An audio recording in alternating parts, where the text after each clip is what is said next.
മദ്യനയത്തെ തള്ളിപ്പറഞ്ഞ് രമേശ് ചെന്നിത്തല. യുഡിഎഫിന്റെ പരാജയ കാരണങ്ങളിൽ ഒന്ന് മദ്യനയമാണെന്ന് ചെന്നിത്തല. മദ്യനയം വിശദീകരിക്കുന്നതിൽ നേതൃത്വത്തിനും അണികൾക്കും പാളിച്ച പറ്റിയെന്നും ചെന്നിത്തലയുടെ സ്വയം വിമർശനം. അതിന് ശരിയായ നിലയിൽ പ്രചരണം കൊടുക്കാനും അതിൻ്റെ ഗുണങ്ങൾ ജനങ്ങളിൽ എത്തിക്കാനും നമുക്ക് കഴിഞ്ഞിട്ടുണ്ടോ എന്നുള്ളതാണ് പ്രശ്നമായിട്ടുള്ളത്. അത് ഞങ്ങൾ പരിശോധിച്ചുകൊണ്ടിരിക്കുകയാണ്. അത് ഞങ്ങളുടെ വിലയിരുത്തലിലുള്ള ഒരു കാര്യമാണ്. തീർച്ചയായിട്ടും നേതൃത്വത്തിനും അണികൾക്കും ഒക്കെ പാളിച്ചുള്ളതുകൊണ്ടാണല്ലോ ഞങ്ങൾ പരാജയപ്പെട്ടത്. അപ്പോൾ അതെല്ലാം ഞങ്ങൾ പരിശോധിക്കും. KPCC പ്രസിഡന്റ് ഇപ്പോൾ സുധീരനാണ്. അദ്ദേഹത്തെ മാറ്റണമെന്ന് ആരും അവിടെ ആവശ്യപ്പെട്ടിട്ടില്ല. മറിച്ചുള്ള വാർത്തകളൊക്കെ അടിസ്ഥാനരഹിതമാണ്. 27 ഏക്കർ സ്ഥലമാണ് ഇതിനാവശ്യമായിട്ടുള്ളത്. ആകെ 15 ഏക്കറേ എടുത്തിട്ടുള്ളൂ. ബാക്കിൻ്റെ നടപടി മുന്നോട്ട് പോവുകയാണ്. എൻ്റെ കൂടുതൽ വിവരങ്ങളുമായി ജോഷില ചേരുന്നു. ജോഷില, സ്വയം വിമർശനം എന്നതിനപ്പുറത്തേക്ക് എന്തൊക്കെ ആംഗിളുകളാണ് ചെന്നിത്തല പറഞ്ഞ ഈ വാക്കുകൾക്കുള്ളത് മദ്യനയത്തെ തള്ളിപ്പറയുന്നതിലൂടെ? അജിംഷാദ്, പ്രതിപക്ഷ നേതാവായി ഇതിന് ശേഷം ചെന്നിത്തല ആദ്യമായി എത്തുന്ന ജില്ല കണ്ണൂർ ജില്ലയിലാണ്. കണ്ണൂർ ജില്ലയിലെ കോൺഗ്രസിന്റെ കനത്ത പരാജയം അത് UDFിനേറ്റ കനത്ത തിരിച്ചടിയായാണ് പൊതുവെ വിലയിരുത്തപ്പെടുന്നത്. അതുകൊണ്ട് തന്നെ ജില്ലാ കോൺഗ്രസ് കമ്മിറ്റി ചെന്നിത്തലയുടെ സാന്നിധ്യത്തിൽ ഇന്ന് യോഗം വിളിച്ചു ചേർക്കുകയുണ്ടായി. ഈ യോഗത്തിന് ശേഷമാണ് ചെന്നിത്തല മാധ്യമങ്ങളോട് പ്രതികരിച്ചത്. മദ്യനയത്തിൽ പാളിച്ച പറ്റി ഇത് കൃത്യമായി ജനങ്ങളിൽ എത്തിക്കാൻ നേതൃത്വത്തിനോ അതുപോലെ തന്നെ അണികൾക്കോ സാധിച്ചില്ല. മദ്യനയം തന്നെയാണ് തെരഞ്ഞെടുപ്പിലെ കനത്ത പരാജയത്തിനുള്ള ഒരു കാരണമായി ചെന്നിത്തല വിലയിരുത്തിയത്. ഇതിലൂടെ ചെന്നിത്തല പലർക്കു നേരെയും ഉമ്മൻചാണ്ടിക്കെതിരെ പോലും ഒളിയമ്പുകൾ എഴുതുന്ന രീതിയിലാണ് പ്രതികരിച്ചത്. മദ്യനയത്തിൽ സംഭവിച്ച പാളിച്ച അത് തന്നെയാണ് തെരഞ്ഞെടുപ്പിൽ കനത്ത പരാജയം UDFിന് ഏറ്റുവാങ്ങേണ്ടി വന്ന അവസ്ഥയുണ്ടാക്കിയത് എന്ന് ചെന്നിത്തല പറയുകയുണ്ടായി. അതുമാത്രമല്ല, അതിനുശേഷം KPCC പ്രസിഡന്റ് സ്ഥാനത്തിൽ മാറ്റമുണ്ടാകണമെന്ന അഭിപ്രായം ശക്തമാണല്ലോ എന്ന ചോദ്യത്തിന് ചെന്നിത്തല പറഞ്ഞത് അത്തരത്തിലൊരു അഭിപ്രായം ഉയർന്നു വന്നിട്ടില്ല. അതേസമയം ഇത്തരത്തിലുള്ള അഭിപ്രായം ഉയർന്നു വന്ന എന്ന മാധ്യമ വാർത്തകൾ തെറ്റാണ് എന്നും മാധ്യമങ്ങൾ ഉണ്ടാക്കിയെടുത്ത വാർത്തയാണ് ഈ വാർത്ത എന്നുള്ള രീതിയിലാണ് ചെന്നിത്തല പ്രതികരിച്ചത്. അതേസമയം കോൺഗ്രസിൽ കൃത്യമായ ഒറ്റക്കെട്ടായി മുന്നോട്ട് കൊണ്ടുപോവുക എന്നുള്ളത് മാത്രമാണ് ഇനി ലക്ഷ്യമെന്നും അതായത് ജോഷില, ഇന്നലത്തെ എക്സിക്യൂട്ടീവിൽ പ്രധാനമായും ഉയർന്നത് സുധീരനെതിരായ വിമർശനം എന്നുള്ളത് വാർത്തകളായി എല്ലാ കോണുകളും ഉന്നയിക്കുന്നതാണ്. ഇവിടെ ഒരുപക്ഷെ അവർ നിഷേധിക്കുന്നുണ്ടാകാം. അവിടെ മനസ്സിലാക്കേണ്ടത് മദ്യനയവുമായി ബന്ധപ്പെട്ട വിഷയങ്ങളിലെ പരാജയം എടുത്തു പറയുമ്പോൾ സുധീരനിലേക്ക് വിരൽ ചൂണ്ടുന്നുണ്ട്. AI ഗ്രൂപ്പുകൾ ഒന്നിച്ചു നിന്ന് സുധീരനെതിരെ എതിർത്തു എന്ന വാർത്തകൾ പുറത്തെത്തുന്ന ഘട്ടത്തിലാണ് ബാറുമായി ബന്ധപ്പെട്ട മദ്യനയവുമായി ബന്ധപ്പെട്ട വിഷയത്തെ എടുത്തു പറഞ്ഞ പരാജയത്തിന്റെ ഒരു കാരണമെന്ന് ചെന്നിത്തല പറഞ്ഞത്. അതിന് എന്തൊക്കെ മാനങ്ങളാണ് ഈ ഘട്ടത്തിലുള്ളത്? ചെന്നിത്തല പറഞ്ഞ ഒരു പ്രധാന കാര്യം ഇത്തരത്തിൽ VM സുധീരനെ തള്ളിപ്പറയാതെ തന്നെ ചെന്നിത്തല മാധ്യമ സൃഷ്ടിയാണ് ഈ വാർത്ത എന്ന് പറയുമ്പോൾ തന്നെ ചെന്നിത്തല പറഞ്ഞ മറ്റൊരു കാര്യമുണ്ട്.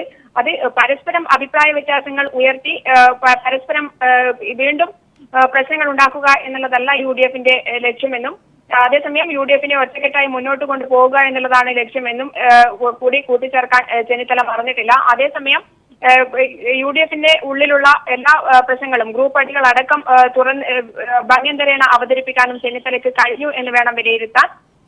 ഉമ്മൻചാണ്ടിക്കെതിരെയോ അതേസമയം VM സുധീരനെതിരെയോ പരസ്യമായ ഒരു കാര്യങ്ങളും ചെന്നിത്തല തുറന്നു പറയാൻ തയ്യാറായിട്ടില്ല. അതേസമയം VM സുധീരന് തന്റെ എല്ലാ പിന്തുണയുണ്ടാകുമെന്നും ചെന്നിത്തല പറയാൻ സന്നദ്ധരായിരുന്നു എന്നുള്ളതാണ് ഇന്ന് ചെന്നിത്തലയിൽ നിന്നും മാധ്യമപ്രവർത്തകർക്ക് കിട്ടിയ പ്രധാന വിശേഷം എന്ന് പറയാനുള്ളത്. തീർച്ചയായും ജോഷിലയാണ് വിവരങ്ങൾ നൽകിയത്. ഇന്നലെ നേതൃമാറ്റവുമായി ബന്ധപ്പെട്ട് വിവിധ കാര്യങ്ങളാണ് എക്സിക്യൂട്ടീവിൽ ഉയർന്നത്. ഈ പശ്ചാത്തലത്തിൽ കൂടിയാണ് രമേശ് ചെന്നിത്തല ഇന്ന് മദ്യനയത്തെ തള്ളിപ്പറഞ്ഞ് പരസ്യമായി രംഗത്തെത്തിയത്. അതേസമയം KPCCയിൽ ഉയർന്ന വിമർശനത്തെ തള്ളിപ്പറഞ്ഞ് VM സുധീരനും നേതൃമാറ്റം ആരും ഉന്നയിച്ചിട്ടില്ലെന്നും VM സുധീരൻ പറഞ്ഞു. ഇത് സംബന്ധിച്ച് പുറത്തു വന്ന വാർത്തകൾ തെറ്റിദ്ധാരണാജനകമാണെന്നും ആർക്കെതിരെയും വ്യക്തിപരമായ വിമർശനങ്ങൾ ഉണ്ടായിട്ടില്ലെന്നും സുധീരൻ പറഞ്ഞു. അവിടെ നടന്ന കാര്യങ്ങളെ സംബന്ധിച്ച് യഥാർത്ഥ വിവരമല്ല പുറത്തു വന്നിട്ടുള്ളത്. വളരെ അതിശയോക്തിപരമായിട്ടുള്ള പല കാര്യങ്ങളാണ് പുറത്തു വന്നിട്ടുള്ളത്.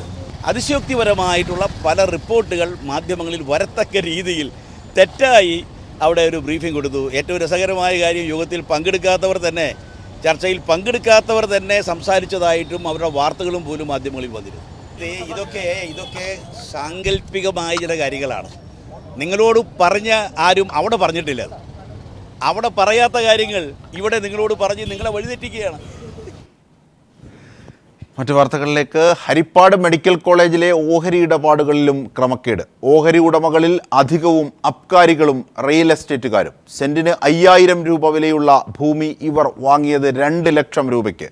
ഡയറക്ടർ ബോർഡിലുള്ള പലരും ബിനാമികളാണെന്നതിനും തെളിവുകൾ പീപ്പിൾ ടിവിക്ക് ലഭിച്ചു. ഇപ്പോൾ വിവരങ്ങളുമായി ഷാജഹാൻ ചേരുന്നു. ഷാജഹാൻ, വാർത്തയുമായി ബന്ധപ്പെട്ട വിശദാംശങ്ങളിലേക്ക് പോകുമ്പോൾ.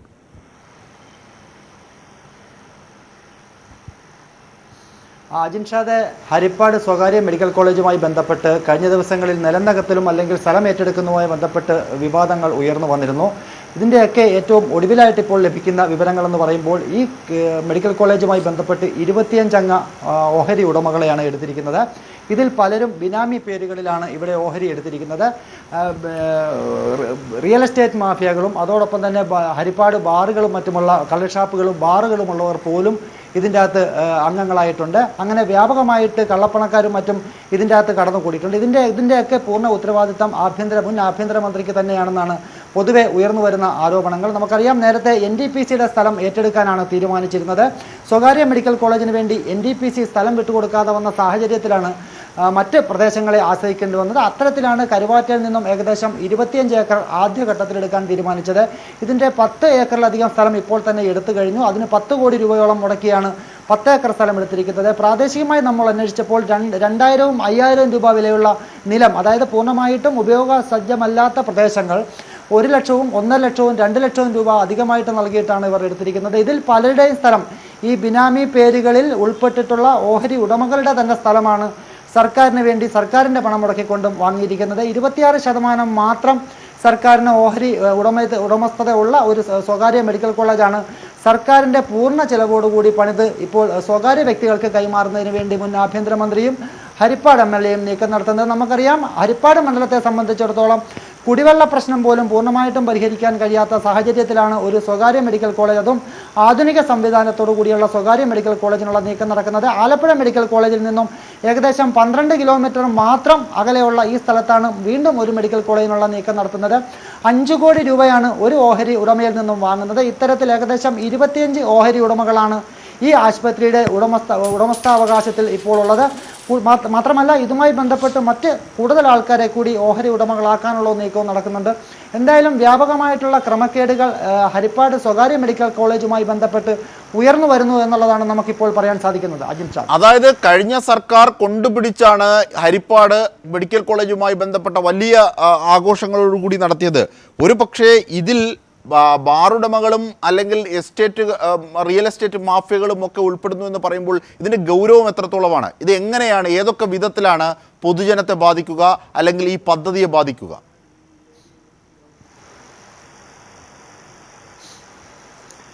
അജിൻഷാദ്, ഇത് സ്വകാര്യ മെഡിക്കൽ കോളേജാണ്. നമുക്ക് ശരിക്കും പറഞ്ഞു കഴിഞ്ഞാൽ ഹരിപ്പാട് ഒരു സ്വകാര്യ മെഡിക്കൽ കോളേജാണ് ഇപ്പോൾ വരാൻ പോകുന്നത്. പക്ഷേ അത് കഴിഞ്ഞ സർക്കാരിനെ കൂടി ഗവൺമെൻറ്റിനെ കൂടെ ഉൾപ്പെടുത്തിക്കൊണ്ടും അത് ഗവൺമെൻറ്റിൻ്റേതാണ് എന്നുള്ള തരത്തിലേക്ക് കൊണ്ടുവരുന്നതിന് വേണ്ടിയിട്ടാണ് സ്വകാര്യ പങ്കാളിത്തത്തോടു കൂടി സർക്കാരിനും കൂടി പങ്കാളിത്തമുള്ള ഒരു മെഡിക്കൽ കോളേജ് എന്നുള്ള തരത്തിലേക്ക് വന്നത്. ആദ്യം NDPCയുടെ 25 ഏക്കർ സ്ഥലം വിട്ടുകൊടുക്കാമെന്ന് സർക്കാർ ഉറപ്പ് നൽകിയിരുന്നു. എന്നാൽ കേന്ദ്രവും അതോടൊപ്പം തന്നെ NDPCയും ഈ സ്ഥലം വിട്ടുകൊടുക്കാൻ തയ്യാറായില്ല. നിരവധി നിയമയുദ്ധങ്ങളും ഭീഷണിയുമൊക്കെ തന്നെ NDPCക്ക് എതിരെ ഉയർന്നുവെങ്കിലും അവർ ഒടുവിൽ സ്ഥലം വിട്ടുകൊടുക്കേണ്ട ഒരു സാഹചര്യം വന്നു കഴിഞ്ഞാൽ NDPC ഇവിടുന്ന് നിർത്തേണ്ട ഒരു സാഹചര്യം ഉണ്ടാകുമെന്ന മുന്നറിയിപ്പ് കൊടുത്തു. അതിനുശേഷം NDPCയോടും വളരെ ഗുരുതരമായിട്ടുള്ള അല്ലെങ്കിൽ ഗവൺമെൻറ് NDPCയിൽ നിന്നും വൈദ്യുതി പോലും എടുക്കാത്ത ഒരു നിലപാടിലേക്ക് പോയെന്നുള്ള ആരോപണം ഉയർന്നിട്ടുണ്ട്. അതിനുശേഷം മാസങ്ങളായിട്ട് NDPCയുടെ പ്രവർത്തനം നിലച്ചിരിക്കുകയാണ്.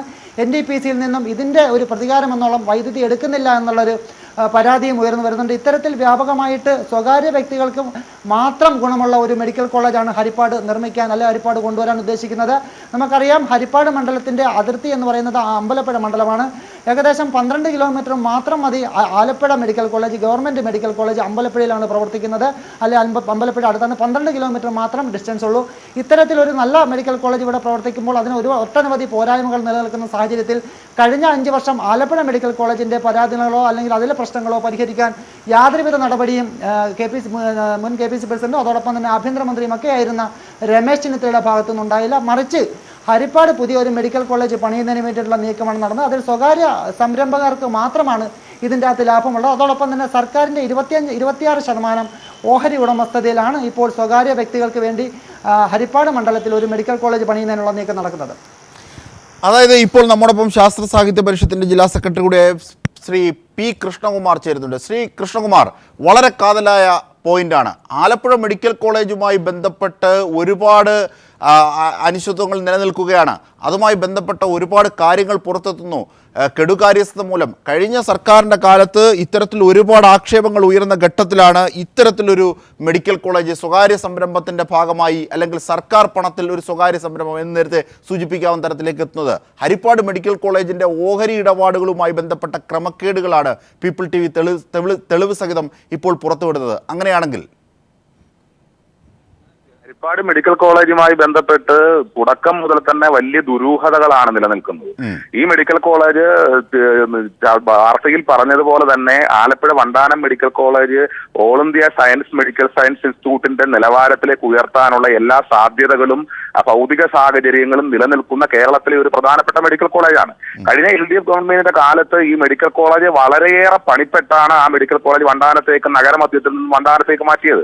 നല്ല നിലയിൽ പ്രവർത്തിച്ചു വന്ന ശ്ലാഘനീയമായ പ്രവർത്തനങ്ങൾ നടത്തിയ ഒരു മെഡിക്കൽ കോളേജ് എന്ന നിലയിൽ അത് ശക്തിപ്പെടുത്തുന്നതിന് വേണ്ടി അല്ല കഴിഞ്ഞ ഗവൺമെന്റ് നിലപാട് സ്വീകരിച്ചത്. മറിച്ച് 13 കിലോമീറ്റർ മാത്രം ഇപ്പുറത്തുള്ള ഒരു ഹരിപ്പാട് മണ്ഡലത്തിൽ ഒരു 74% സ്വകാര്യ മുതൽ മുടക്കുള്ള ഒരു മെഡിക്കൽ കോളേജ് കൊണ്ടുവരുന്നതിന് വേണ്ടിയുള്ള ഗൂഢശ്രമങ്ങളാണ് നടത്തിയിരിക്കുന്നത്. എന്നാൽ ഇതിനിപ്പോ വ്യാഖ്യാനിക്കുന്നത് തെറ്റായ നിലയിലുള്ള വ്യാഖ്യാനങ്ങളാണ് ഇതിന് കൊടുത്തുകൊണ്ടിരിക്കുന്നത്. ബഹുമാനപ്പെട്ട പ്രതിപക്ഷ നേതാവും UDF നേതാക്കന്മാരും പറയുന്നത് ഇത് സിയാൽ മാതൃകയിലുള്ള മെഡിക്കൽ കോളേജ് ആണെന്നാണ് പറയുന്നത്. ഒരു കാരണവശാലും ഇത് സിയാൽ മാതൃകയിലുള്ള മെഡിക്കൽ കോളേജ് ആണെന്ന് പറയുവാനുള്ള ഒരു രേഖകളും ഇതുവരെ വിശ്വസനീയമായി പുറത്തു വന്നിട്ടില്ല. സിയാൽ മോഡൽ എന്ന് പറയുന്നത് 51% ഗവൺമെന്റിനും ഗവൺമെന്റ് നിയന്ത്രിത പൊതുമേഖലാ സ്ഥാപനങ്ങൾക്കും ഓഹരി ഉള്ളതാണ് സിയാൽ മോഡൽ എന്ന് പറയുന്നത്. 49% മാത്രമാണ് അവിടെ സ്വകാര്യ മുതൽ മുടക്കുള്ളത്. അവിടുത്തെ ചെയർമാൻ എന്ന് പറയുന്നത് നിലവിൽ അപ്പോഴപ്പോഴുള്ള മുഖ്യമന്ത്രിയാണ് അതിന്റെ ചെയർമാൻ. അതിന്റെ സെക്രട്ടറി എന്ന് പറയുന്നത് IAS പദവിയുള്ള ഉദ്യോഗസ്ഥനാണ്. അങ്ങനെ ഗവൺമെന്റിന്റെ പൂർണ്ണമായ നിയന്ത്രണമുള്ള സ്വകാര്യ മുതൽ മുടക്കൂടി ഉപയോഗിച്ചുകൊണ്ട് വികസനം നടപ്പിലാക്കുക എന്നുള്ള ഒരു മോഡലാണ് നെടുമ്പാശ്ശേരിയിൽ നടപ്പിലാക്കിയിട്ടുള്ളത്. എന്നാൽ ഹരിപ്പാട് മെഡിക്കൽ കോളേജിൽ നടപ്പിലാക്കിയിരിക്കുന്ന PPP മാതൃക എന്ന് പറയുന്നത് 74% പൂർണ്ണമായും സ്വകാര്യ മുതൽ മുടക്കാണ്. ആ മെഡിക്കൽ കോളേജിന് ഏറ്റെടുത്തു കൊടുക്കുന്ന ഭൂമി മാത്രമാണ് 26%. അതായത് ധനമന്ത്രി, ഇപ്പോഴത്തെ ധനമന്ത്രി തോമസ് ഐസക് പോലും ഇതേ സംബന്ധിച്ച് പ്രതികരിച്ചിട്ടുണ്ട്. 800ഓളം ഏക്കർ നിലം ഈ ഘട്ടത്തിൽ ഇവിടെ നികത്തേണ്ടി വരും. നബാർഡാണ് പണം മുടക്കുന്നതെങ്കിലും തിരിച്ചടക്കേണ്ടത് സർക്കാരിലേക്ക് എത്തും. ഇങ്ങനെ ഒരുപാട് അനിശ്ചിതത്വങ്ങൾ നിലവിൽ ഇതുമായി ബന്ധപ്പെട്ട് നിലനിൽക്കുന്നില്ലേ? അതുമായി ബന്ധപ്പെട്ട് ഇപ്പോൾ ഇതിനകത്ത് അതാണ് ഞാൻ പറഞ്ഞു വന്നത്. ഏറ്റവും വലിയ പൊതു ഖജനാവിലെ പണം എങ്ങനെയാണ് സ്വകാര്യ മൂലധന ശക്തികൾക്ക് ലാഭമുണ്ടാക്കാൻ കൊടുക്കുന്നതിനുള്ള ഉത്തമ ഉദാഹരണമാണ് ബഹുമാനപ്പെട്ട ധനകാര്യ വകുപ്പ് മന്ത്രി ശ്രദ്ധയിൽപ്പെടുത്തിയിട്ടുള്ള കാര്യം. 350 കോടി രൂപ നബാർഡിൽ നിന്ന് വായ്പ എടുത്തിട്ട് ഈ പറയുന്ന സ്വകാര്യ മെഡിക്കൽ കോളേജുകാരന് അത് ലാഭമുണ്ടാക്കാൻ വേണ്ടി ആശുപത്രി പണിഞ്ഞു നൽകുമെന്നാണ് ഈ ഉത്തരവിൽ പറയുന്നത്. ആ ഉത്തരവിൽ പറയുമ്പോൾ അതിന്റെ റീപേയ്മെന്റ് സംസ്ഥാന സർക്കാർ നടത്തുമെന്നാണ് പറയുന്നത്. ഒരു മെഡിക്കൽ കോളേജ് തുടങ്ങണമെങ്കിൽ അതിന്റെ പ്രധാനപ്പെട്ട ചെലവ് വരുന്ന വിഭാഗം എന്ന് പറയുന്നത് അതിന്റെ 350 കിടക്കുകളുള്ള ആശുപത്രിയാണ്. ആ ആശുപത്രി പൂർണ്ണമായും സർക്കാർ ഗ്യാരണ്ടി കൊടുത്തുകൊണ്ട് നബാർഡിൽ നിന്ന് വായ്പയെടുത്ത് പണിഞ്ഞ് സ്വകാര്യ മുതലാളിമാർക്ക് ലാഭമുണ്ടാക്കാൻ കൊടുക്കുമെന്ന് പറയുന്നത് തന്നെ പൊതുപണം നിയമപരമല്ലാതെ സ്വകാര്യ മുതലാളിമാർക്ക് എറിഞ്ഞു കൊടുക്കുന്നു എന്നുള്ളതിന്റെ ഉത്തമ ഉദാഹരണമാണത്. അത് സംബന്ധിച്ച് വലിയ അഴിമതികളാണ് അതുമായി ബന്ധപ്പെട്ട് നടക്കുന്നത്. സമഗ്രമായ അന്വേഷണം നടക്കേണ്ട വിഷയമാണിത്. അതാണ്. കൃഷ്ണകുമാർ, ദയവായി നിലനിൽക്കൂ. ഇപ്പോൾ നമ്മോടൊപ്പം ഷാജഹാൻ, ഞങ്ങളുടെ പ്രതിനിധി ഒരിക്കൽ കൂടി ചേരുകയാണ്. ഷാജി, ഇതുമായി ബന്ധപ്പെട്ട വാർത്തയുമായി ബന്ധപ്പെട്ട ഒരു കാര്യം, അതായത് 70% സ്വകാര്യ വ്യക്തികളുടെ പണം ശേഖരിച്ചുകൊണ്ടാണ് ബാക്കിയുള്ളത് സർക്കാർ എന്ന ഘട്ടത്തിലാണ് രമേശ് ചെന്നിത്തല ഈ പദ്ധതിയെ സംബന്ധിച്ച് വിഭാവനം ചെയ്യുന്ന ഘട്ടത്തിൽ പറഞ്ഞിരുന്നത്. അങ്ങനെയാണെങ്കിൽ ഈ ഓഹരി ഉടമകളുമായി ബന്ധപ്പെട്ട് ഇപ്പോൾ ഉയരുന്നതിൽ എന്തെങ്കിലും അത്തരത്തിൽ വൈരുദ്ധ്യങ്ങളുണ്ടോ? ചർച്ച ചെയ്യപ്പെടാവുന്ന ആ പോയിന്റുകൾ കൂടി ഷാജി. തീർച്ചയായിട്ടും.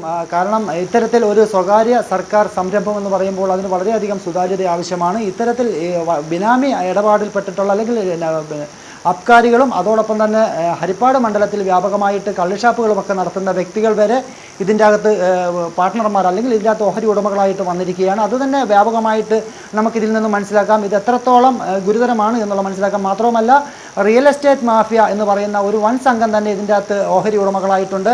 ഇവരുടെയൊക്കെ തന്നെ പല പേരുകളിലായിട്ടാണ് ഇവർ ഇപ്പോൾ ഓഹരി എടുത്തിരിക്കുന്നത്. ചിലർ മക്കളുടെ പേരിലെടുത്തിട്ടുണ്ട്, ബന്ധുക്കളുടെ പേരിലെടുത്തിട്ടുണ്ട്. ഇങ്ങനെ പല പേരുകളിലെടുത്തിട്ടാണ് ഇവരിപ്പോൾ ഈ ഹോസ്പിറ്റലിന് വേണ്ടിയിട്ട് ഓഹരി മുടക്കിയിരിക്കുന്നത്. സാധാരണഗതിയിൽ ഇവർക്ക് നേരിട്ട് ഇതിൻ്റെ അകത്ത് പണം മുടക്കാൻ പറ്റില്ല. കാര്യം പലരും പല കേസുകളിലും ഉൾപ്പെട്ടിട്ടുള്ള വ്യക്തികൾ വരെ ഇതിൻ്റെ അകത്ത് ഓഹരി ഉടമ എടുത്തിട്ടുണ്ടെന്നാണ് നമുക്ക് മനസ്സിലാക്കാൻ സാധിക്കുന്നത്. ഇതൊന്നും തന്നെ ഗൗരവമായിട്ട് കഴിഞ്ഞ സർക്കാർ എടുത്തിട്ടില്ല. മാത്രമല്ല മുൻ ആഭ്യന്തരമന്ത്രിയുടെ അറിവോടുകൂടി തന്നെയാണ് ഇവരെയൊക്കെ ഓഹരി ഉടമകളായിട്ട് വെച്ചിരിക്കുന്നതെന്നും വളരെ വ്യക്തമാണ്. അപ്പോൾ തന്നെ നമുക്കറിയാം ഈ സ്വകാര്യ ആശുപത്രിയുടെ പേരിൽ സർക്കാരിനെ കൂടി ഉൾപ്പെടുത്തിക്കൊണ്ട് ഒരു സർക്കാർ സംരംഭം എന്നുള്ള പേരിൽ കൊണ്ടുവന്നുകൊണ്ട് ജനങ്ങളെ ചൂഷണം ചെയ്യുക വ്യക്തമാണ്. അതായത് ശ്രീ കൃഷ്ണകുമാർ, അധികവും അബ്കാരികൾ റിയൽ എസ്റ്റേറ്റുകാരൊക്കെ ഈ സംരംഭത്തിലേക്ക് പണം മുടക്കുന്നു എന്നത് തന്നെ ലാഭമാണ് അവിടെ ഉദ്ദേശം എന്ന് പ്രഥമ ദൃഷ്ട്യാ നമുക്ക് മനസ്സിലാകും.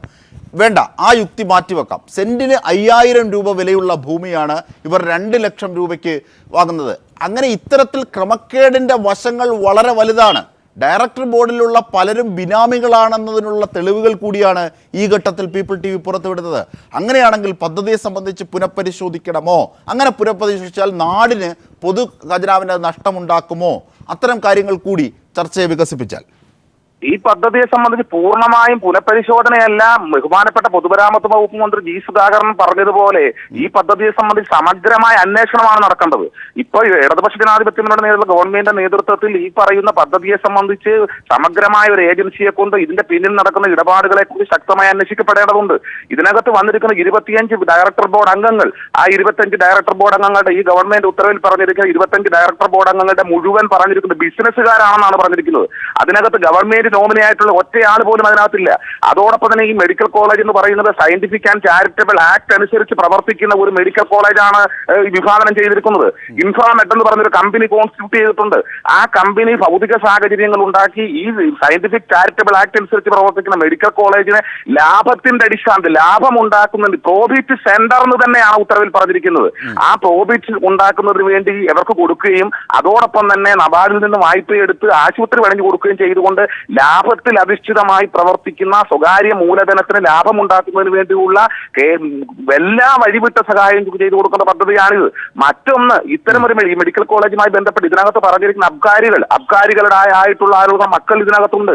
ഹരിപ്പാട് മണ്ഡലത്തിലെ റിയൽ എസ്റ്റേറ്റ് മാഫിയുമായി ബന്ധപ്പെട്ട് ഹരിപ്പാട് എരിക്കകത്ത് ജംഗ്ഷൻ കിഴക്ക് വശത്ത് ഫാം ടൂറിസത്തിന്റെ പേരിൽ ഏക്കർ കണക്കിന് ഭൂമി നികത്തിയപ്പോൾ അന്നത്തെ പോലീസും റവന്യൂ വകുപ്പും പിടിച്ചെടുത്ത അവിടെ ഉപയോഗിച്ച മെഷീനറി അടക്കം പിടിച്ചെടുത്ത വകുപ്പ് കേസിലടക്കമുള്ള ആളുകൾ ഉൾപ്പെടെ അതിന്റെ വ്യക്താക്കൾ ഉൾപ്പെടെ ഉള്ള ആളുകൾ ഈ മെഡിക്കൽ കോളേജിൽ ഉണ്ട് എന്നുള്ളതാണ് വസ്തുത. 25 ആളുകളെ സംബന്ധിച്ച് ബിസിനസ് എന്ന് പറഞ്ഞുകൊണ്ട് ഈ റിയൽ എസ്റ്റേറ്റ് താല്പര്യത്തോടു കൂടി നിൽക്കുന്നവരാണ് ഇതിനകത്തുള്ളത്. മറ്റൊന്ന്, ഇത് ഭൂമിയുമായി ബന്ധപ്പെട്ട് ഈ ഭൂമി NDPCയുടെ ആദ്യഘട്ടത്തിൽ NDPCയുടെ ഭൂമി എടുത്തുകൊണ്ട് ഈ മെഡിക്കൽ കോളേജ് കൊണ്ടുവരാൻ വേണ്ടിയുള്ള പരിശ്രമം നടത്തിയപ്പോൾ ഭൂമി വിട്ടു നൽകാൻ കഴിയാത്ത സാഹചര്യത്തിൽ NDPCക്ക് ബഹുമാനപ്പെട്ട ഗവൺമെന്റ് മുഖ്യമന്ത്രിയുടെ മുമ്പിൽ സുപ്രീം കോടതിയുടെ കേസിന്റെ അടിസ്ഥാനത്തിൽ NDPC CMDയും ചീഫ് മിനിസ്റ്ററും തമ്മിൽ ചർച്ച നടത്താൻ സുപ്രീം കോടതി നിർദ്ദേശിച്ചനുസരിച്ച് ചർച്ച നടന്നിട്ടുണ്ട് കേരളത്തിൽ. ആ ചർച്ച നടന്നപ്പോൾ അതിനകത്ത് 100 കോടി രൂപ ഗവൺമെന്റ് ഉടമസ്ഥതയിൽ മെഡിക്കൽ കോളേജ് തുടങ്ങുന്നെങ്കിൽ 100 കോടി രൂപ NDPC സാമൂഹ്യ പ്രതിബദ്ധതാ പദ്ധതിയിൽപ്പെടുത്തി കൊടുക്കാമെന്ന് ചീഫ് സെക്രട്ടറിക്ക് കത്ത് കൊടുത്തിട്ടുള്ളതാണ്. അതുപോലും മുഖവിലക്കെടുക്കാതെ അന്നേരം ഇതിനകത്തുള്ള താല്പര്യം എന്താണെന്നുള്ളത് വളരെ വ്യക്തമാണ്. ഗവൺമെന്റ് മെഡിക്കൽ കോളേജ് തുടങ്ങുന്നു എന്ന് പറയുമ്പോൾ ആ മെഡിക്കൽ കോളേജ് നാട്ടിലെ സാധാരണക്കാരന്റെ താല്പര്യം സംരക്ഷിക്കുന്ന വ്യക്തമാണ്. ശ്രീ പി കൃഷ്ണകുമാർ ശാസ്ത്ര സാഹിത്യ പരിഷത്ത് ജില്ലാ സെക്രട്ടറി കൂടിയായ പി കൃഷ്ണകുമാറാണ് ഈ വിഷയത്തിൽ പ്രതികരിച്ചത്. ഹരിപ്പാട് മെഡിക്കൽ കോളേജിലെ ഓഹരി ഇടപാടുകളിലും ക്രമക്കേട് പുറത്തെത്തുകയാണ്. ഓഹരി ഉടമകളിൽ അധികവും അബ്കാരികളും റിയൽ എസ്റ്റേറ്റുകാരും. സെന്റിന് 5000 രൂപ വിലയുള്ള ഭൂമി ഇവർ വാങ്ങിയത് 2 ലക്ഷം രൂപയ്ക്ക്. ഡയറക്ടർ ബോർഡിലുള്ള പലരും ബിനാമികളാണെന്നതിനുള്ള തെളിവുകൾ കൂടിയാണ് പീപ്പിൾ TV ഈ ഘട്ടത്തിൽ പുറത്തുവിട്ടത്. ഇതിൻ്റെ വിശദാംശങ്ങൾ കൂടിയാണ് ഷാജഹാൻ ഞങ്ങളുടെ പ്രതിനിധി നൽകി. വാർത്തകളിലേക്ക്. മലാപ്പറമ്പ് സ്കൂൾ പൂട്ടണമെന്ന ഹൈക്കോടതി വിധിക്കെതിരെയുള്ള സംസ്ഥാന സർക്കാരിൻ്റെ ഹർജി സുപ്രീം കോടതി ഇന്ന് പരിഗണിക്കും. അധ്യയന വർഷം ആരംഭിച്ചിരിക്കെ സ്കൂൾ അടച്ചു പൂട്ടുന്നത് വിദ്യാഭ്യാസത്തിനുള്ള അവകാശം നിഷേധിക്കുന്നതാണെന്നും അടിയന്തരമായി പരിഗണിക്കണമെന്നുമാണ് അപ്പീലിൽ സംസ്ഥാന സർക്കാർ ആവശ്യപ്പെടുന്നത്. ഹൈക്കോടതി ഉത്തരവ് പ്രകാരം നാളെയാണ് സ്കൂൾ അടച്ചുപൂട്ടേണ്ടത്. കേസിൽ സ്കൂൾ PTA കക്ഷി ചേർന്നിട്ടുണ്ട്. ഇപ്പോൾ സുപ്രീം കോടതിയിൽ നിന്നുള്ള വിവരങ്ങളുമായി ഞങ്ങളുടെ പ്രതിനിധി മനു ശങ്കരൻ ചേരുകയാണ്. മനു, എന്തൊക്കെയാണ് ഇന്ന് ഈ ഹർജി പരിഗണിക്കുന്ന ഘട്ടത്തിൽ? നിലവിൽ ഇപ്പോൾ ഹൈക്കോടതി ഉത്തരവിനെതിരെ സുപ്രീം കോടതി മുമ്പാകെ സംസ്ഥാന സർക്കാർ ആവശ്യപ്പെട്ടിരിക്കുന്നത് നിലവിൽ അധ്യയന വർഷം തുടങ്ങിയിരിക്കുകയാണ്. ഈ ഒരു സാഹചര്യത്തിൽ ഇപ്പോൾ സ്കൂൾ പൂട്ടുന്നത് 75-ൽ പരം വിദ്യാർത്ഥികൾ ആ സ്കൂളിൽ പഠിക്കുന്നുണ്ട്. ഇത്രയധികം വിദ്യാർത്ഥികളുടെ വിദ്യാഭ്യാസത്തിനുള്ള അവകാശം നിഷേധനമാകും ഈ ഹൈക്കോടതി വിധി നടപ്പായാൽ ഉണ്ടാവുക എന്നാണ് സംസ്ഥാന സർക്കാർ ചൂണ്ടിക്കാട്ടുന്നത്. അതിനാൽ തന്നെ അടിയന്തരമായി ഹർജി പരിഗണിക്കണമെന്ന ആവശ്യമാണ് സുപ്രീം കോടതി മുമ്പാകെ നൽകിയിരിക്കുന്നത്. ഇതിൽ 27ാമത്തെ കേസായിട്ടാണ് സുപ്രീം കോടതിയിൽ ഇന്ന് ഈ കേസ് പരിഗണിക്കുന്നത്. നിലവിൽ ഇക്കാര്യത്തിൽ മാനേജ്മെന്റിനൊപ്പം PTA-യും തടസ്സ ഹർജിയിൽ കക്ഷി ചേർന്നിട്ടുണ്ട്. മാനേജ്മെന്റിന്റെ കൂടെ വാദം കേൾക്കാതെ ഹൈക്കോടതി ഉത്തരവ് സ്റ്റേ ചെയ്യരുതെന്നാവശ്യപ്പെട്ടാണ് ഈ തടസ്സ ഹർജി ഇവർ നൽകിയിരിക്കുന്നത്. ഇതോടൊപ്പം കേരള വിദ്യാഭ്യാസ ചട്ടത്തിലെ 76-ാം വകുപ്പ് പ്രകാരം ലാഭകരമല്ലാത്ത സ്കൂളുകൾ അടച്ചുപൂട്ടാൻ മാനേജർക്ക് അതിനുള്ള തീരുമാനമെടുക്കാനുള്ള അർഹതയുണ്ട് എന്നുകൂടിയാണ് ഇവർ ഹർജിയിൽ ചൂണ്ടിക്കാട്ടിയിരിക്കുന്നത്. ഇക്കാര്യത്തിൽ ഇനി സുപ്രീം കോടതി എന്ത് നിലപാടറിയിക്കും എന്നതാകും ശ്രദ്ധേയം. നിലവിൽ ഹൈക്കോടതി ഉത്തരവ് പ്രകാരം ഈ മാസം 8-ന് സ്കൂൾ അടച്ചു പൂട്ടേണ്ടി വരും. ഇതിനെതിരെ സ്റ്റേ നൽകണം എന്നൊരു ആവശ്യം കൂടി സംസ്ഥാന സർക്കാർ ആവശ്യം ഉയർത്തിയിട്ടുണ്ട്. അതായത് മനോശങ്കരൻ, ഇത് മലാപ്പറമ്പിൽ മാത്രം തീരുന്ന കാര്യമല്ല. ഒരുപാട് സ്കൂളുകൾ ഇതുമായി ബന്ധപ്പെട്ട് അടച്ചുപൂട്ടൽ ഭീഷണിയിലാണ്. മലപ്പുറത്ത് തന്നെ പല സ്കൂളുകളെ സംബന്ധിച്ചും വാർത്തകൾ പീപ്പിൾ TV നൽകുകയും ചെയ്തു. ഈ ഘട്ടത്തിലാണ് മലാപ്പറമ്പ് അതിനെ പ്രതിനിധീകരിക്കുന്നത്. ഇവിടെ മാനേജ്മെന്റിന്റെ വാദം ഏത് വിധത്തിലാണ്? അതിനെ അതിജീവിക്കാൻ സർക്കാരിന്റെ വാദങ്ങൾക്കാകുമോ? ഇത്തരത്തിൽ നിയമനിരീക്ഷകർ ഇതേ സംബന്ധിച്ച് പറയുന്നത് എന്തൊക്കെ ഈ ഘട്ടത്തിൽ? അജിംഷാദ്, തീർച്ചയായിട്ടും. കാരണം 130 വർഷത്തിൽ പരം പഴക്കമുള്ള കോഴിക്കോട് മലാപ്പറമ്പ് സ്കൂളിന് പിന്നാലെ 1503 സ്കൂളുകൾ ഇത്തരത്തിൽ അടച്ചുപൂട്ടാനുള്ള ഒരു തീരുമാനം സർക്കാർ ആദ്യ സമയങ്ങളിൽ എടുത്തിരുന്നു എന്നാണ് നിയമവിദഗ്ധർ തന്നെ ചൂണ്ടിക്കാട്ടുന്നത്. ഇതിന് പിന്നാലെ 26 സ്കൂളുകളുടെ ഇതേ രീതിയിലുള്ള സമാനമായ രീതിയിലുള്ള ഹർജിയും കോടതി മുമ്പാകെ എത്തിയിരിക്കുകയാണ്. ആ ഒരു സാഹചര്യത്തിൽ ഇപ്പോൾ മലാപ്പറമ്പ് സ്കൂൾ കൂടി അടച്ചുപൂട്ടാനുള്ള ഒരു ഉത്തരവ് ഹൈക്കോടതി നൽകിയാൽ സ്വാഭാവികമായും മറ്റു 26ഓളം ഈ നിലവിൽ ഇപ്പോൾ കോടതി മുമ്പാകെ സമീപിച്ചിരിക്കുന്ന സ്കൂൾ മാനേജ്മെന്റുകൾക്കും അവരുടെ വാദങ്ങൾ കോടതി മുമ്പാകെ സമർപ്പിക്കുന്നതിനും വിജയിക്കുന്നതിനും കൂടുതൽ സഹായകരമാകുന്ന ഒരു ഉത്തരവായി ഇത് ചൂണ്ടിക്കാട്ടപ്പെടുമെന്നാണ് നിയമവിദഗ്ധർ തന്നെ ചൂണ്ടിക്കാട്ടുന്നത്. ഇതോടൊപ്പം ശരി, മനോശങ്കരനാണ് വിവരങ്ങൾ നൽകിയത്. ജൈവ കൃഷി വിജയിപ്പിക്കുന്നതോടൊപ്പം എങ്ങനെ ലാഭകരമാക്കാമെന്ന് തെളിയിക്കുകയാണ് കൊല്ലം പുത്തൂരിലെ കർഷകനായ ബാലചന്ദ്രൻ. കൃഷിയും സംഭരണവും വിപണനവും പരാശ്രയമില്ലാതെ സ്വന്തം നിലയിൽ നടപ്പിലാക്കിയാണ് ഈ കർഷകൻ മാതൃകയാവുന്നത്. 10 ഏക്കറോളം വരുന്ന ഭൂമിയിലാണ് ബാലചന്ദ്രന്റെ ജൈവ കൃഷി. വെണ്ടയ്ക്ക, വഴുതന, തക്കാളി, മുളക്, വാഴ തുടങ്ങി കാലാവസ്ഥയ്ക്കനുസരിച്ചുള്ള കൃഷിയിലൂടെ ഒരു ദിവസം മിനിമം ഒരിനം മാത്രം 500 കിലോയോളം പച്ചക്കറി ഉൽപ്പാദിപ്പിക്കുന്നു. കൃഷി വകുപ്പിന്റെ നിർദ്ദേശവും സഹായം കൂടി ആയതോടെ ബാലചന്ദ്രന്റെ ജൈവകൃഷി മെഗാ ഹിറ്റായി. എന്നുമാത്രമല്ല, വിഷരഹിത പച്ചക്കറി വാങ്ങുന്ന ഉപഭോക്താക്കളെ കൂടി അദ്ദേഹം കണ്ടെത്തുകയും ചെയ്തു. നമ്മുടെ അടുക്കളയിൽ പാചകത്തിന് കോളിഫ്ലവറിന് പകരം വാഴക്കൂമ്പ് ഉപയോഗിക്കാമെന്ന നിലപാട് സ്വീകരിച്ചാൽ അന്യസംസ്ഥാനങ്ങളെ ആശ്രയിക്കാതെ മുമ്പോട്ടു പോകാനാകുമെന്ന് ബാലചന്ദ്രൻ ചൂണ്ടിക്കാട്ടുന്നു. ഈ എല്ലാ പച്ചക്കറിയും ഉണ്ടെങ്കിലേ പാചകം ചെയ്യാൻ പറ്റൂ എന്നൊരു ധാരണ ഉണ്ട്. ആ ധാരണ മാറ്റണം. നമ്മൾ ഈ തമിഴ്നാട്ടുകാരൻ ഉണ്ടാക്കി തരുന്ന എല്ലാ സാധനത്തിനും അനുസരിച്ചാണ് നമ്മൾ അടുക്കളയിലെ മെനു തീരുമാനിച്ചത്. അത് മാറ്റിയിട്ട് നമ്മൾ ഉണ്ടാക്കുന്ന സാധനത്തിനനുസരിച്ച് അടുക്കളയിലെ മെനു തീരുമാനിക്കണം. കോളിഫ്ലവർ ഉണ്ടെങ്കിലേ തോരൻ വെക്കുമെന്ന് നിർബന്ധം പിടിക്കണ്ട, അത് വാഴക്കൂമ്പായാലും മതി. സ്വന്തം വിപണന കേന്ദ്രമാണ് ബാലചന്ദ്രന്റെ വിജയ രഹസ്യം. കൃഷിയും സംഭരണവും വിപണനവും ഒരു കുടക്കീഴിൽ എത്തിക്കാൻ കഴിഞ്ഞതാണ് ബാലചന്ദ്രൻ എന്ന കർഷകന്റെ വിജയത്തിന് ആധാരം. പുത്തൂരിൽ നിന്ന് ക്യാമറാമാൻ പ്രമോദ് പന്തിയോടിനൊപ്പം രാജ്കുമാർ. വ്രതശുദ്ധിയുടെ റംസാൻ കാലം.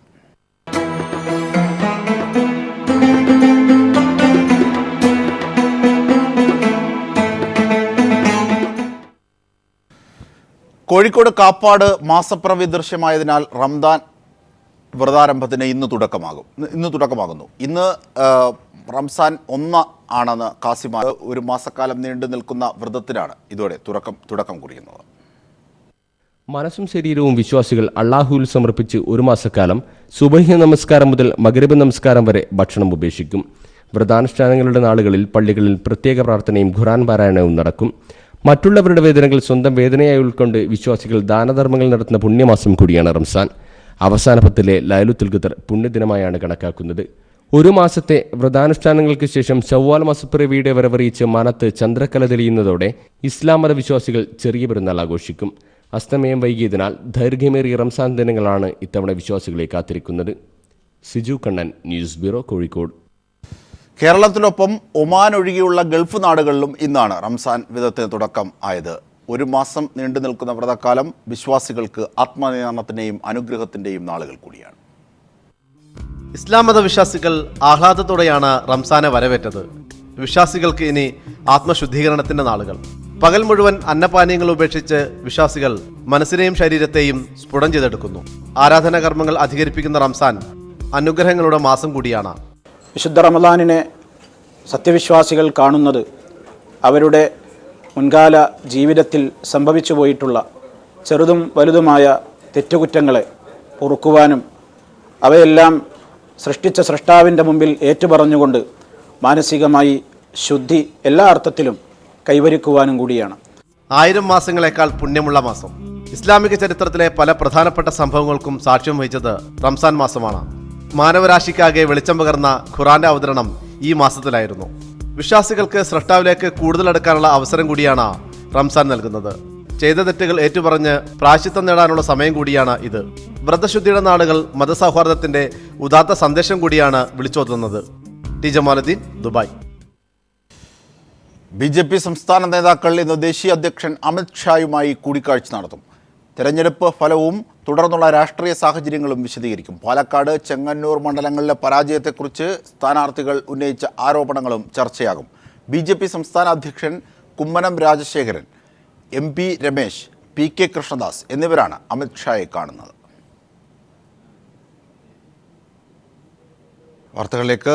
തിരുവനന്തപുരം നഗരസഭയുടെ 1 മാസം നീണ്ടുനിന്ന മഴക്കാലപൂർവ്വ ശുചീകരണ ക്യാമ്പിന് സമാപനമായി. ഏകദേശം 10 ടണ്ണോളം പ്ലാസ്റ്റിക് മാലിന്യങ്ങളാണ് തരം തിരിച്ച് ശേഖരിച്ചത്. അവശേഷിച്ച മാലിന്യത്തിൽ ഇനോകുലം ലായനി തളിച്ച് ജൈവവളമാക്കാനുള്ള നടപടികളും ആരംഭിച്ചു കഴിഞ്ഞു. തിരുവനന്തപുരം നഗരത്തിലെ പൊതുമാർക്കറ്റുകളും ഓടകളും ശുചീകരിച്ച് ജനകീയ ക്യാമ്പയിനോടെയാണ് നഗരസഭയുടെ മഴക്കാലപൂർവ്വ ശുചീകരണത്തിന് സമാപനമായത്. നഗരത്തിന്റെ വിവിധ ഭാഗങ്ങളിൽ ഉണ്ടായിരുന്ന മാലിന്യക്കൂനകളിലെ പ്ലാസ്റ്റിക് മാലിന്യങ്ങൾ വേർതിരിച്ചെടുക്കുകയും അവശേഷിച്ച ജൈവമാലിന്യത്തിൽ ഇനോകുലം ലായനി തളിച്ച് മാറ്റുകയും ചെയ്തു. 1 മാസം നീണ്ട പ്രയത്നത്തിൽ ഏകദേശം 10 ടണ്ണോളം പ്ലാസ്റ്റിക് മാലിന്യങ്ങളാണ് ഇത്തരത്തിൽ വേർതിരിച്ചതെന്ന് മേയർ VK പ്രശാന്ത് പറഞ്ഞു. പ്ലാസ്റ്റിക് ആണ് ഇതിന്റെ എല്ലാത്തിനെയും പ്രധാനപ്പെട്ട പ്രശ്നമായി നിലനിൽക്കുന്നത്. അപ്പോൾ ഈ കൂനകളിൽ നിന്നും പ്ലാസ്റ്റിക് വേർതിരിച്ചെടുക്കുകയും പിന്നെ ബാക്കി വരുന്ന അഴുകുന്ന മാലിന്യങ്ങളിൽ ഇനോക്കുലം ലായനി തളിച്ചുകൊണ്ട് സ്വാഭാവിക കമ്പോസ്റ്റിങ്ങിന് വിധേയമാക്കുകയും ചെയ്യുന്ന രീതിയാണ് നഗരസഭ അവലംബിച്ചിരിക്കുന്നത്. വീടുകളിലുള്ള മാലിന്യം വീടുകളിൽ തന്നെ സംസ്കരിക്കുന്നതിനൊരു സംവിധാനം ഭാവിയിൽ നമ്മൾ ഏർപ്പെടുത്താൻ വേണ്ടി പോവുകയാണ്. വേർതിരിച്ച പ്ലാസ്റ്റിക് മാലിന്യം ക്ലീൻ കേരള കമ്പനിയുടെ സഹായത്തോടെ റീസൈക്ലിംഗിനായി അയക്കും. ബഹുജന ക്യാമ്പയിനിലൂടെ മാലിന്യം നീക്കം ചെയ്ത സ്ഥലങ്ങളിൽ മാലിന്യം നിക്ഷേപിക്കുന്നവർക്കെതിരെ പ്രോസിക്യൂഷൻ ഉൾപ്പെടെയുള്ള കർശന നടപടി സ്വീകരിക്കുമെന്നും മേയർ വ്യക്തമാക്കി. ക്യാമ്പയിന്റെ ഭാഗമായി നഗരത്തിലെ 100 വാർഡുകളിലും കൌൺസിലർമാർ വൃക്ഷത്തൈ നട്ടു. ക്യാമ്പയിന് സമാപനമായെങ്കിലും കാലവർഷം ആരംഭിക്കാനിരിക്കെ കൊതുക് നശീകരണ പ്രവർത്തനങ്ങൾ വാർഡ് തലത്തിൽ തുടരുമെന്നും മേയർ വ്യക്തമാക്കി. News bureau, Thiruvananthapuram. ഇനി നമ്മുടെ MLA.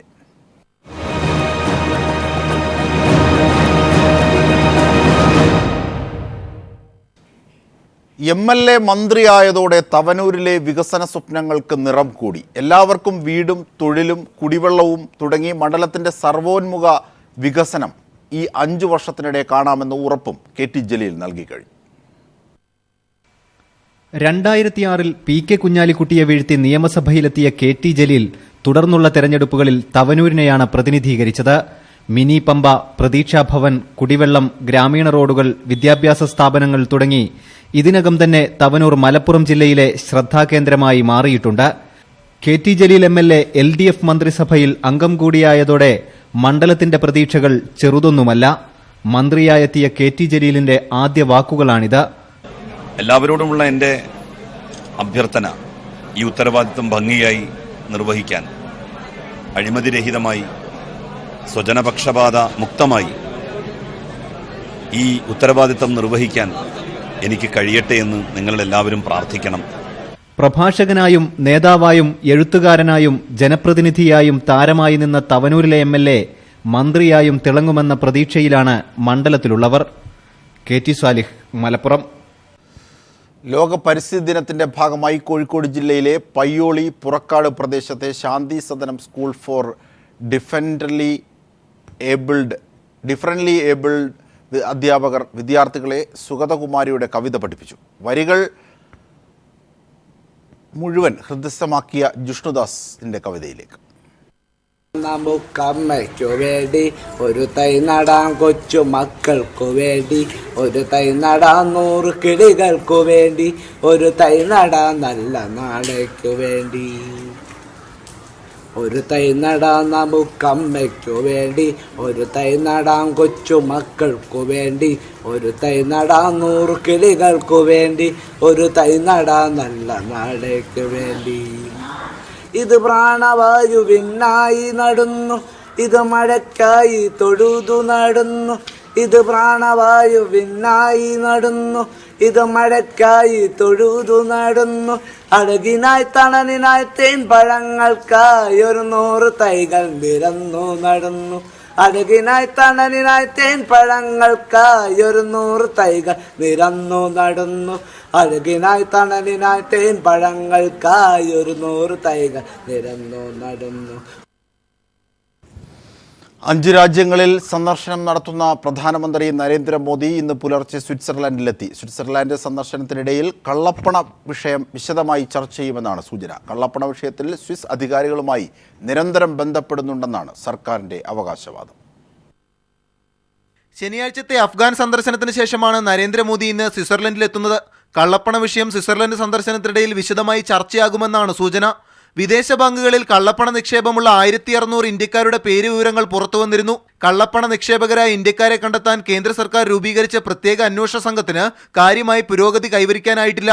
കള്ളപ്പണം തിരിച്ചുകൊണ്ടുവരുമെന്ന പ്രധാനമന്ത്രിയുടെ വാഗ്ദാനം ഇതുവരെ പാലിക്കാത്തതിലുള്ള കടുത്ത വിമർശനത്തിനിടയിൽ കൂടിയാണ് കൂടിക്കാഴ്ച.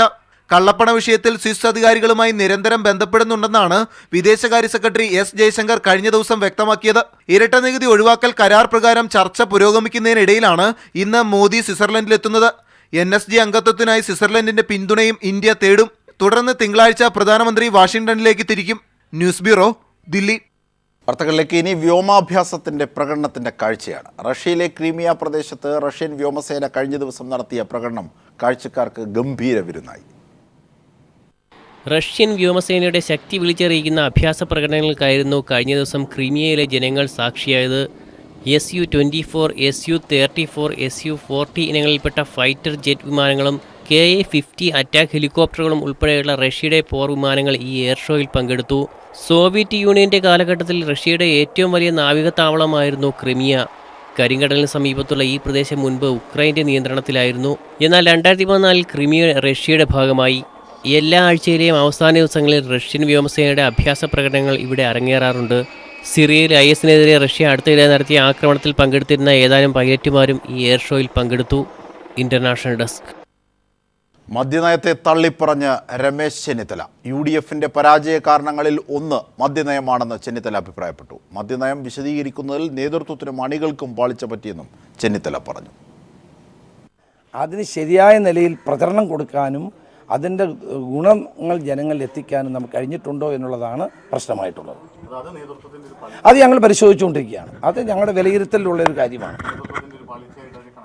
തീർച്ചയായിട്ടും നേതൃത്വത്തിനും അണികൾക്കും ഒക്കെ പാളിച്ചുള്ളതുകൊണ്ടാണല്ലോ ഞങ്ങൾ പരാജയപ്പെട്ടത്. അപ്പോൾ അതെല്ലാം ഞങ്ങൾ പരിശോധിക്കും.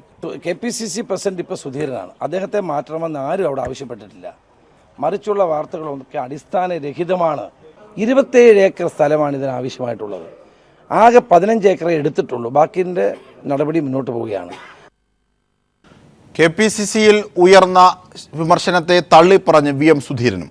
നേതൃമാറ്റം ആരും ഉന്നയിച്ചിട്ടില്ലെന്ന് സുധീരൻ പറഞ്ഞു. ഇത് സംബന്ധിച്ച് പുറത്തുവന്ന വാർത്തകൾ തെറ്റിദ്ധാരണാജനകമാണെന്നും ആർക്കെതിരെയും വ്യക്തിപരമായ വിമർശനങ്ങൾ ഉണ്ടായിട്ടില്ലെന്നും സുധീരൻ പറഞ്ഞു. തെരഞ്ഞെടുപ്പ് തോൽവി വിലയിരുത്തുന്നതിനായി സുധീരൻ ദില്ലിയിലേക്ക് തിരിക്കും. അവിടെ നടന്ന കാര്യങ്ങളെ സംബന്ധിച്ച് യഥാർത്ഥ വിവരമല്ല പുറത്തു വന്നിട്ടുള്ളത്. വളരെ അതിശയോക്തിപരമായിട്ടുള്ള പല കാര്യങ്ങളാണ് പുറത്തു വന്നിട്ടുള്ളത്. അതിശയോക്തിപരമായിട്ടുള്ള പല റിപ്പോർട്ടുകൾ മാധ്യമങ്ങളിൽ വരത്തക്ക രീതിയിൽ തെറ്റായി അവിടെ ഒരു ബ്രീഫിംഗ് കൊടുത്തു. ഏറ്റവും രസകരമായ കാര്യം, യോഗത്തിൽ ചർച്ചയിൽ പങ്കെടുക്കാത്തവർ തന്നെ സംസാരിച്ചതായിട്ടും അവരുടെ വാർത്തകളും പോലും മാധ്യമങ്ങളിൽ വന്നിരുന്നു. ഇതൊക്കെ സാങ്കല്പികമായ ചില കാര്യങ്ങളാണ്. നിങ്ങളോട് പറഞ്ഞ ആരും അവിടെ പറഞ്ഞിട്ടില്ല. അവിടെ പറയാത്ത കാര്യങ്ങൾ ഇവിടെ നിങ്ങളോട് പറഞ്ഞ് നിങ്ങളെ വഴിതെറ്റിക്കുകയാണ്. ഹരിപ്പാട് മെഡിക്കൽ കോളേജിലെ ഓഹരി ഇടപാടുകളിലും ക്രമക്കേട്. ഓഹരി ഉടമകളിൽ അധികവും അബ്കാരികളും റിയൽ എസ്റ്റേറ്റുകാരും. സെന്റിന് 5000 രൂപ വിലയുള്ള ഭൂമി ഇവർ വാങ്ങിയത് 2 ലക്ഷം രൂപയ്ക്ക്. ഡയറക്ടർ ബോർഡിലുള്ള പലരും ബിനാമികളാണെന്നതിനുള്ള തെളിവുകൾ കൂടിയാണ് പീപ്പിൾ TV പുറത്തുവിടുന്നത്. വിവരങ്ങളുമായി ഷാജഹാൻ ഞങ്ങളുടെ പ്രതിനിധി ചേരുമ്പോൾ. ഷാജി, എന്തൊക്കെയാണ് ഇതുമായി ബന്ധപ്പെട്ട വിശദാംശങ്ങൾ? അജിൻഷാദെ, ഹരിപ്പാട് സ്വകാര്യ മെഡിക്കൽ കോളേജുമായി ബന്ധപ്പെട്ട് വിവാദങ്ങൾ നിരവധി ഉയർന്നു വരുന്ന സാഹചര്യത്തിലാണ് ഏറ്റവും ഒടുവിലായിട്ട് ഇപ്പോൾ ഇതിന്റെ ഡയറക്ടർ ബോർഡ് അംഗങ്ങളും ചൊല്ലിയുള്ള വിവാദം ഉയർന്നിരിക്കുന്നത്.